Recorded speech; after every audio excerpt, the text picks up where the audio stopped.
வணக்கம் தோழர்களே. தமிழ்நாடு அரசியல் சூடு பிடிச்சிட்டு இருக்குங்க. திடீர்னு எடப்பாடியார் கையில அல்வா பாக்கெட்டோட வந்து திமுக ஒரு உருட்டுக்கடை அல்வாவை விடுது அப்படின்னா நீயே திருட்டுக்கடை நடத்தணும்டா அப்படின்னு திமுக பதிலடி கொடுக்க வேற லெவல் சுவாரஸ்யமா போகுது.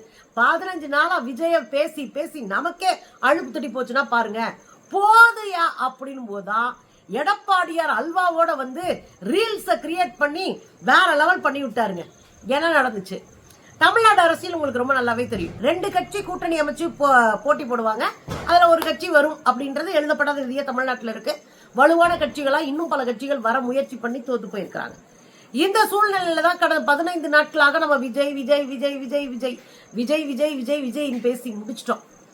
என்னடா இது தமிழ்நாட்டில அரசியல் இல்லாம இருக்கே அப்படின்னு யோசிக்கிறா அண்ணா அல்வா பாக்கெட்டோட என்ட்ரி ஆயிருக்காரு. எடப்பாடியார் அல்வா பாக்கெட்டோட வந்து என்ட்ரி ஆயிருக்காரு. இன்னைக்கு 4 நாள் சட்டப்பேரவை கூட்டத்தொடர் நடந்தது இல்லையா தமிழ்நாட்டுல. அந்த 4வது நாள் இன்னைக்குதான். 4வது நாள் பெருசா ஏதாவது செய்யணும்னு யோசிச்சுட்டு முத நாளே பிளான் பண்ணி ஒரு அல்வா பாக்கெட் மாதிரி செட் பண்ணி அந்த அல்வா பாக்கெட்ல டிஎம்கே உருட்டுக்கடை அல்வான்னு போட்டு கொண்டு வந்து பிரஸ் மீட்ல காமிச்சு ஒரு அதிரடி வேலையை பண்ணிருக்காரு. பண்ணணுங்க. நான் என்ன சொல்றேன், எதிரியே இல்லாம ஒரு ஆட்டம் ஆடுறன்னு வச்சுக்கோங்க, அது போட்டியே கிடையாதுங்க. அது ஆட்டமே இல்லைங்க. ஆட்டம் வந்து கலகலத்து போகும். எதிரி இருக்கணும், எதிரி ஸ்ட்ராங்கானவனா இருக்கணும், வச்சு அடிச்சு ஜெயிப்போம் பாருங்க, அதுதான் ஆட்டமே. அப்படி ஒரு ஆட்டம் தான் ஆடுவாருன்னு பார்த்தா நம்ம அண்ணன் டெட்பாடி மாதிரி இப்படியே இருப்பாரு பாவம். இன்னைக்குதான் எவனோ சொல்லி கொடுத்துருக்கேன் அல்வா கதைய. அல்வாவை செட்டப் பண்ணி தூக்கிட்டு வந்தாரு. என்ன பண்றது, எதை பண்ணாலும் சிக்கிறாரு நம்ம அண்ணன் எடப்பாடியார். இந்த அல்வா பாக்கெட் கொண்டு வந்தாரு. ஒரு 10 பாக்கெட்ல அல்வா ஒரு 50 கிராம் ஒரு 100 கிராம் போட்டு அங்க இருக்கிற பிரஸ் மீட் நடத்துறதுக்கு வெயில்ல காஞ்சு கிடக்குற தம்பிங்களுக்கு எல்லாம் கொடுத்தா கூட பரவாயில்லையா, ஆள் அல்வாவாவது கொடுத்தாருன்னு சாப்பிட்டு போயிருப்பாங்க. அந்த அல்வாயில உள்ளடி வேலை பார்த்திருக்காப்புல நம்ம எடப்பாடி பாருங்க.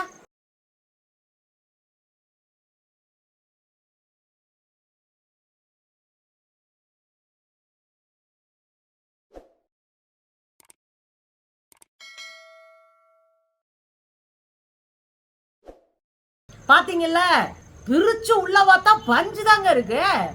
ஆட பாவீங்களா, இதுல திருட்டல்வாவில் இருக்கு. அண்ணன் காட்டினது உருட்டல்வா, ஆனா உள்ள இருந்தது திருட்டல்வா.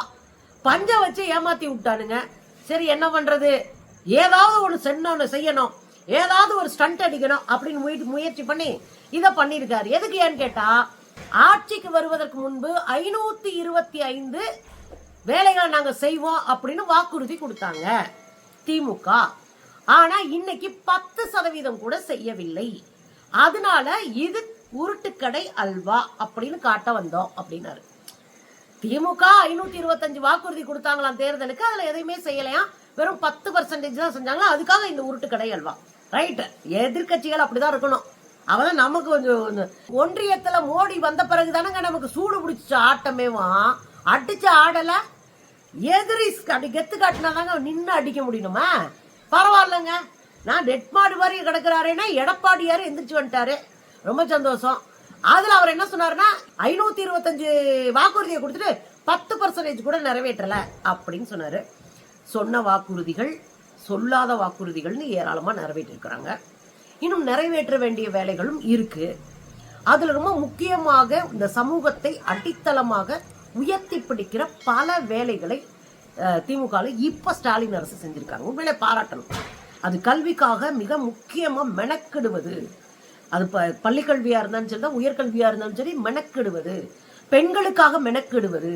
தனியார் கம்பெனில கூட பாதிக்கு மேல பெண்களும் திருநங்கைகளும் இருக்கணும் அப்படின்னு முன்முயற்சி செய்வது, அதை எழுதி வாங்குவது, அவங்ககிட்ட உறுதிப்படுத்துவது, இது எல்லாமே இந்த காலகட்டத்தில் செஞ்சிருக்கிறாங்க. பெண்களுக்கு இலவச பஸ், பெண்களுக்கான 1000 ரூபாய், பெண்களுக்கான வேலைகள் எல்லாமே. தனியார் நிறுவனங்கள்ல கூட பெண்களுக்கான வேலையை உறுதிப்படுத்துவது இருக்குல்ல, அது ரொம்ப முக்கியமான இடம். இந்தியாவிலே 47% அதிகமா பெண்கள் வேலைக்கு போகிற முதல் மாநிலமா தமிழ்நாடு தானே இருக்கு. இப்படி நிறைய சொல்லிட்டே போலாங்க. பெண்களுக்கு தனியா, விவசாயிகளுக்கு தனியா. இந்த பக்கம் பாத்தீங்க அப்படின்னா தொழிற்சாலைகளை, இன்ஃப்ராஸ்ட்ரக்சர்ஸ், தொழிற்சாலைகளை உருவாக்குறது, கட்டமைப்புகளை உருவாக்குவது, ரோடு பாலம் எல்லாம். 2ஆம் கட்டத்துல மெட்ரோ ஒர்க் அதிவேகமா போயிட்டு இருக்கு, ரோடுகள் அதிவேகமா போயிட்டு இருக்கு. இன்னொரு பக்கம் தொழிற்சாலைகளை உருவாக்குவது, ஒரு பக்கம் பார்த்தா கணினி தொழிற்சாலை, ஐடி படிச்சவங்களும் அங்க வேலை பார்த்துக்கலாம். இன்னொரு பக்கம் வேற வேற தொழில்நுட்ப பூங்காக்கள், புதிய புதிய கண்டுபிடிப்பு, புதிய புதிய இன்வெஸ்டர்ஸ் வர வைக்கிறது. இப்படி யாரெல்லாம் நான் என்ன சொல்றேன், எதுவுமே செய்யாம டெட் பாடி மாதிரி இப்படி உட்கார்றதுக்கு பதிலா எதையாவது செஞ்சுக்கிட்டே இருக்கிற அரசு பரவாயில்லன்னு தான் பாராட்டுவேன். ஒண்ணு, இப்ப நேத்து ஒரு அனௌன்ஸ்மெண்ட் வந்திருக்கு, சாதி ஆணவ படுகொலைக்கு எதிராக நாங்கள் சிறப்பு சட்டம் கொண்டு வருகிறோம். அதற்கான ஒரு டீம் போட்டோம், செயல்பாட்டாளர்கள் அறிவு சார்ந்தவர்கள் டீமை போட்டு அந்த டீம்ல என்ன முடிவு பண்ணிடுறாங்களோ அதை அடிப்படையா வச்சு சட்டத்தை ஏற்றுவோம். நல்ல முயற்சி இல்ல? சாதி ஆணவ படுகொலைகளை தடுப்பதற்கு சட்டமும் ஒரு வழி, அது நிரந்தர வழி இல்ல. சட்டமும் ஒரு வழி, அது உடனடியாக தீர்வு காண ஒரு வழி. ஆனால் சமூக மாற்றம் தான் நிரந்தர வழி. அதை நோக்கி போறதுக்கு இது ஒரு ஊன்றுகோலா நம்ம பயன்படுத்திக்கலாம், அவ்வளவுதான். அதை செய்யறதுக்கு இன்னைக்கு ரெடி ஆயிட்டாங்க. நாங்க இன்னொரு கோரிக்கையை வைக்கிறோம், அரசு ஊழியர்களுக்கெல்லாம் பழைய பென்ஷன் கொண்டு வரணும். வயசான பிறகு போய் பிள்ளைகிட்ட கையேந்தி கஞ்சிக்காக நிக்க கூடாது, அதை அரசு செய்யணும். இதை நாங்க வலியுறுத்தும், போராடுவோம், செய்வோம். ஆனா எதிர்கட்சி வேலையை கூட செய்யாத எடப்பாடி இன்னைக்கு அல்வா கொடுத்ததெல்லாம் கொஞ்சம் எக்ஸ்ட்ரீம் தாங்க. எதிர்கட்சி வேலையை செய்யலையா? ஏங்க, ஆட்டுக்குட்டி அண்ணாமலை செஞ்ச எதிர்கட்சி வேலையை நீங்க செஞ்சீங்களா?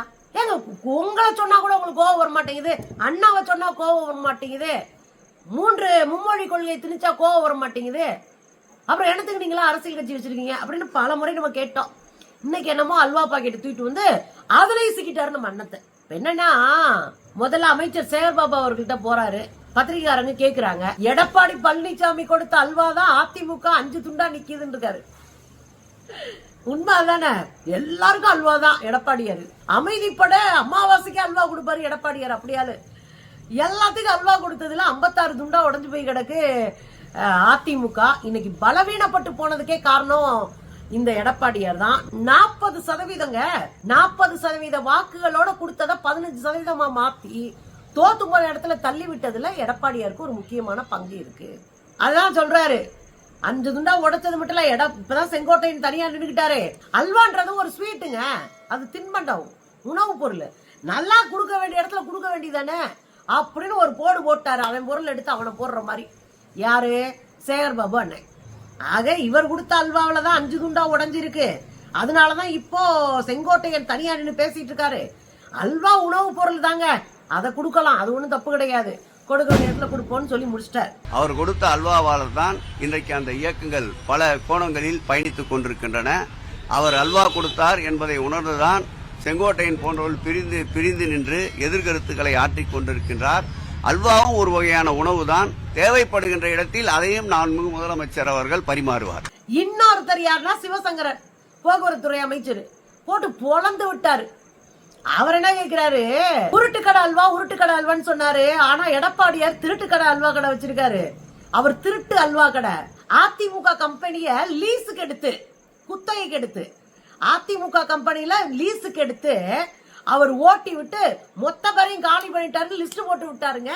அதிமுக கம்பெனியில நீ எப்படியா வந்து முதலமைச்சரா வந்த? லீஸுக்கு எடுத்து முதலமைச்சரா வந்த, அதான என்ன அர்த்தம்? காசை கொடுத்து எல்லாரும் வாயையும் கட்டி நீ முதலமைச்சரா வந்த, அதான் லீஸுக்கு எடுத்து வந்துட்டு என்ன பண்ணீங்க? பாஜகவோட கூட்டு சேர்ந்துகிட்டு இந்த அம்மா சின்னம்மா சசிகலா அவங்கள தூக்கி வெளியே தள்ளி விட்டீங்க, ஜெயில அனுப்பி விட்டீங்க. அந்த தொந்தரவு இல்லாம உங்களை கொண்டு வரணும் அப்படியே ப்ரொபோசல் வச்ச ஆளு டிடிவி தினகரன், அவரை முதுகுல குத்தி வெளியே பத்தி விட்டீங்க. கொஞ்ச நாள் நாங்க வந்து ரெட்டை என்ஜின் அப்படின்ற மாதிரி ரெட்டை தலைமைன்னு சுத்திட்டு இருந்தீங்க. கடைசியில அவருக்கு ஒரு ஆப்ப வச்சு தள்ளி விட்டீங்க. சரி, 5 பேர் டீம் அப்படின்னு சுத்திட்டு இருந்தீங்க கொங்கு மண்டலத்துல. கடைசியில அது 2 பேர் டீம் ஆச்சு, தங்கமணி வேலுமணின்னு. கடைசியில அதுவும் போய் 1 மேன் டீம் ஆயிடுச்சுங்க. தன் மகன் மிதுன் பழனிசாமியை மட்டும் பக்கத்துல வச்சுக்கிட்டாரு, வேற யாரும் இல்ல கூட. இதாயா உங்க நிலைமை? ஆக அதிமுகவை திருட்டுக்கடை அல்வாவா மாத்துனது யார் அப்படின்னா எடப்பாடியார் அப்படின்னு போட்டு அவர் ஒரு உரி உடிச்சு விட்டார். அது இதுல என்னன்னா, திருட்டுக்கடை அல்வா உருட்டுக்கடை அல்வா எதையோ கொண்டு வந்து கொடுங்க, அல்வாவே உருட்டா இருந்துச்சுன்னு வச்சுக்கோங்க. அதுதான் நம்ம அண்ணன் எடப்பாடியார் கொடுத்த அல்வா. நான் ரொம்ப சிம்பிளா 2 விஷயங்களை மட்டும் வைக்கிறேன். எடப்பாடியார் காலத்துல செல்வி ஜெயலலிதா அவர்களால் கொண்டு வரப்பட்ட பல திட்டங்கள் நிறுத்தப்பட்டன. இவர் உருட்டுன்றாருல, இப்ப ஏன் கேள்விக்கு பதில் சொல்லுங்க. செல்வி ஜெயலலிதா அவர்கள் காலத்திலையும் டாக்டர் கலைஞர் காலத்திலையும் கொண்டு வரப்பட்ட மக்கள் நல திட்டங்கள் எல்லாம் என்ன ஆச்சு? தூக்கி வீசப்பட்டுச்சு. கலைஞர் கொண்டு வந்தாரு திருமண உதவித்தொகை திட்டம், அது கடப்புல போட்டாங்க. அதை இன்னும் என்ஹான்ஸ் பண்ணி இன்னும் உயர்த்தி தரம் உயர்த்தி தாலிக்கு தங்கம்னு கொண்டு வந்தாங்க ஜெயலலிதா. அதையும் தூக்கி கடாசுனீங்க. அப்ப 4 வருஷமா உங்களுடைய ஆட்சி காலத்துல தாலிக்கு தங்கமும் கிடையாது, பெண்களுக்கு திருமண உதவித்தொகையும் கிடையாது. பள்ளிக்கூடங்களுக்கு நம்ம கொடுத்த லேப்டாப் ஜெயலலிதா அவங்க கொடுத்தது நிப்பாட்டினாரு, சைக்கிள் நிப்பாட்டினாரு. பள்ளிக்கூடங்கள்ல பல ஆயிரக்கணக்கான பள்ளிக்கூடங்களை மூடினாரு. இதெல்லாம் எடப்பாடியார் காலத்துல நடந்தது. அதே போல செல்போன் கொடுக்கறேன்னு ஜெயலலிதா சொன்னாங்க, அந்த திட்டத்தை முடிச்சுட்டாரு. 2 வீலர் கொண்டு வரோம் உழைக்கிற பெண்களுக்குன்னு பாதி மானியத்துல ஜெயலலிதா கொடுக்கறேன்னு அறிவிச்சாங்க, அந்த திட்டத்தை முடிச்சுட்டாரு. அதை கொடுக்கவே இல்லை, இந்த திட்டமே கிடையாது. தொட்டில் குழந்தை திட்டம் எங்க காணவே காணோம். இப்படி ஜெயலலிதா அவர்கள் உருவாக்கிய திட்டத்தை கூட காப்பாற்ற முடியாதவர் தான், அங்கேயே உள்ளடி வேலை பார்த்தவர் தான் எடப்பாடியாரு. சரி, எடப்பாடியார் இது மட்டுமா பண்ணாரு? அவர் காலத்துல நடந்த போராட்டங்கள் எந்த காலத்திலும் நடந்தது இல்ல. ஸ்டெர்லைட் போராட்டம் உங்களுக்கு ஞாபகம் இருக்குங்க? கதிராமங்கலம் போராட்டம் ஞாபகம் இருக்கா? ஜல்லிக்கட்டு போராட்டம் ஞாபகம் இருக்கா? காவிரி நதிக்கான போராட்டம் ஞாபகம் இருக்குங்களா? 3 விவசாய சட்டங்களுக்கான போராட்டம் ஞாபகம் இருக்குங்களா? சிஏ சட்டம், குடியுரிமை திருத்த சட்டம் ஞாபகம் இருக்குங்களா? இப்படி எக்கச்சக்கமான சட்டங்கள், உப்பா சட்டம், இது அத்தனைக்கும் நம்ம ரோட்ல இறங்கி போராடி இருக்கோம். நீட் தேர்வு கையெழுத்து போட்ட கும்பலை இந்த கும்பல் தான் எதிர நின்று போராடி இருக்கோம். எடப்பாடியார் காலத்தை போல போராட்டங்கள் தீவிரமாகவும் கடுமையாகவும் மக்கள் மன்றத்தில் நடத்தப்பட்ட ஒரு ஆட்சியை காட்டுங்க. நான் அரசியல் விட்டே போறேங்க. எடப்பாடியார் காலத்துல அவ்வளவு போராட்டங்கள் நடந்துச்சு. நீங்க ஸ்டெர்லைட் துப்பாக்கி சூடு, இந்த பக்கம் பொள்ளாச்சி பெண்கள் மீதான பாலியல் வல்லுறவு, இப்படி சொல்லிக்கிட்டே போலாம் எக்கச்சக்கமா. கடைசியா ஆட்சியை விட்டு போகும்போது கூட கொரோனாவில கொள்ளையடிச்சுக்கும் போது தானே நீங்க ஆட்சியை விட்டு போறீங்க. கொரோனா 2வது அலை பரவிக்கிட்டு இருக்கு. அப்ப கூட முகக்கவசத்துல ஊழல், அந்த ஏதோ ஒரு மருந்து வாங்கினீங்களா அதுல ஊழல், எல்லாத்துலயும் ஊழல். கடைசியா கூட சிக்கிட்டு தானே வீட்டுக்கு போனீங்க. அப்புறம் உங்க ஆட்சியில ஆகப்பெரும் ஊழல்லாம் உருட்டுனீங்களே. நாற்கர சாலையில ஊழல், அதாவது 4-வே ஊழல், 8 வழிச்சாலை ஊழல், டெண்டர் ஊழல், நிலக்கரி ஊழல், மணல் ஊழல், இதெல்லாம் தாண்டி குட்கா ஊழல், அப்புறம் பணமாற்று ஊழல், இன்னும் நிறைய லிஸ்ட் இருக்கு. அம்புட்டு ஊழலையும் பண்ணது நீங்க தான். இன்னும் சொல்ல போனா ஊழலை பண்ணி தண்டனை வாங்கியதும் நீங்க தான். அப்ப நீங்க இன்னைக்கு இந்த உருட்டு கடை நீங்கல்ல, அதுதான் இங்க சிரிப்பா இருந்துச்சு.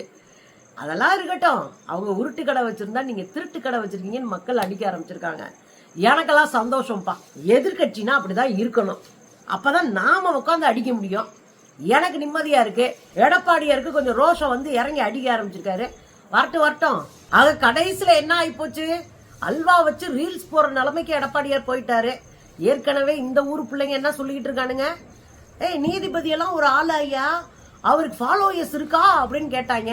ஒருவேளை அண்ணன் மனசு அது தச்சிருச்சு போல இருக்கு. அண்ணன் இறங்கி போய் நின்று ஃபாலோயர்ஸை கூட்டுறதுக்கு அல்வா கடையை திறந்திருக்காரு. வாழ்த்துக்கள் அண்ணே.